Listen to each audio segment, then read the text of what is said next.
أشهد أن لا إله إلا الله وحده لا شريك له، تعزز بالبقاء وقهر العباد بالفناء، فقال سبحانه: كل شيء هالك إلا وجهه له الحكم وإليه ترجعون. ونصلي ونسلم على خير خلق الله محمد صلى الله عليه وسلم. قال له ربه: وما جعلنا لبشر من قبلك الخلد أفإن مت فهم الخالدون. إذن فلا بقاء إلا لله، ولا خلود إلا لله، ولا دوام إلا لله. الكل إلى فناء، والكل إلى نهاية، ولا بد من لقاء الله سبحانه وتعالى.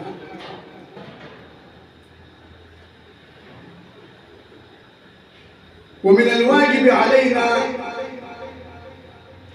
أن نسأل الله حسن الخاتمة. اللهم آمين يا رب. نسأل الله تبارك وتعالى أن يحسن ختامنا أجمعين. حسن الخاتمة، حسن الخاتمة لا يأتي اعتباطا ولا يأتي حظا، وإنما يعطيه الله تبارك وتعالى لمن قدم الأسباب، لمن قدم لنفسه حسن الخاتمة، أن يحسن الله ختامه. من مات على شيء بعث عليه. حسن الخاتمة، حسن الخاتمة أن تتوب إلى الله جل وعلا قبل موتك، أن ترجع، أن تندم على ما فات، أن تستغفر الله من ذنوبك، أن تتوقف عن المعاصي والذنوب، أن تتقرب إلى الله تبارك وتعالى. وقدوتنا في ذلك نبينا محمد صلى الله عليه وسلم. قبل موته بأيام قليلة خرج صلى الله عليه وسلم إلى الناس وقال: اجمعوا لي الناس، صلى الله عليه وسلم. وخرج عليه الصلاة والسلام يتكئ على ابن عمه الفضل ابن العباس رضي الله عنه وعلى عصا.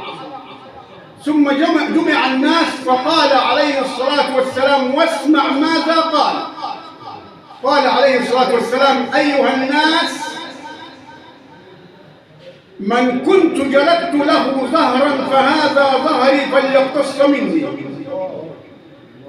أيها الناس، من كنت شتمت له عرضا فهذا عرضي فليقتص مني.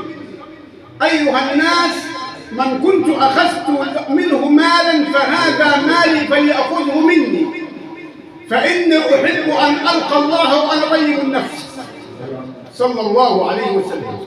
ده من اللي بيقول الكلام ده؟ سيدنا النبي الذي غفر الله له ما تقدم من ذنبه وما تأخر، يريد أن يتبرأ وأن يتخلص قبل موته، قبل لقاء ربه. وإحنا الواحد فينا تقول له توب إلى الله، يقول لك بس إحنا عملنا إيه؟ توب إلى الله، لا تستصغر ذنوبك، فإن آدم خرج من الجنة بذنب واحد عليه وعلى نبينا الصلاة والسلام. لا تقلل من ذنوبك، فإن النبي صلى الله عليه وسلم قال: إن المؤمن لا يرى ذنوبه وكأنها جبل يقع عليه، وإن الفاسق العاصي يرى ذنوبه وكأنها ذبابة مرت على وجهه. يقلل من ذنوبه، يستصغرها، يدمنها، يتعود عليها، لكن المؤمن يخاف من ذنوبه. ولذلك أحد الصالحين بكى عند موته بكاء شديدا، فسألوه: لما كل هذا البكاء؟ قال: أخشى أن أكون قد فعلت ذنبا أحسبه هينا وهو عند الله عظيم. يقول خايف من عمل ذنب مستصغر وما يهمنيش، لكن عظيم عند الله سبحانه وتعالى. أخشى أن أكون قد فعلت ذنبا أحسبه هينا وهو عند الله عظيم. رسول الله صلى الله عليه وسلم يستسمح الناس ويعطي كل ذي حق حقه قبل أن يلقى الله تبارك وتعالى. ثم قال بعد ذلك عليه الصلاة والسلام: أيها الناس، من رأى من نفسه شيئا فليقم أستغفر له. اللي عمل حاجة يقول لي أدعو الله له وأستغفر له. فقام رجل وقال: يا رسول الله، والله ما من ذنب إلا وفعلته، وإني لكذاب، وإني لمنافق، فقال له عمر: اجلس فقد فضحت نفسك. فقال له النبي صلى الله عليه وسلم: دعه يا عمر، فإن فضوح الدنيا أهون من فضوح الآخرة. ثم دعا له النبي صلى الله عليه وسلم. إذن يجب علينا أن نستعد للموت في كل لحظة. وموت الفجأة من علامات الساعة انتشر، نسأل الله أن يميتنا على الإسلام والإيمان يا رب. الواجب على كل مسلم أن يستعد للموت في كل وقت، في كل لحظة. تب إلى الله واندم على ما فات، واستغفر الله من ذنوبك. أحد الصالحين يقول، سأله يقول له: كم عمرك؟ قال له: 60 عاما. الفضيل بن عياض رضي الله عنه قال له: 60 عاما وأنت تسير إلى الله، توشك أن تصل. أنت قربت توصل. فالرجل خاف. قال: ما العمل؟ قال له العالم الجليل: اتق الله فيما بقي من عمرك يسامحك فيما فات. اتق الله في الأيام الباقية في عمرك يسامحك الله ويغفر لك ما فات. لكن المصيبة الكبيرة أن يأتيك الموت وأنت على غفلة. المصيبة الكبرى أن يأتيك الموت وأنت على معصية.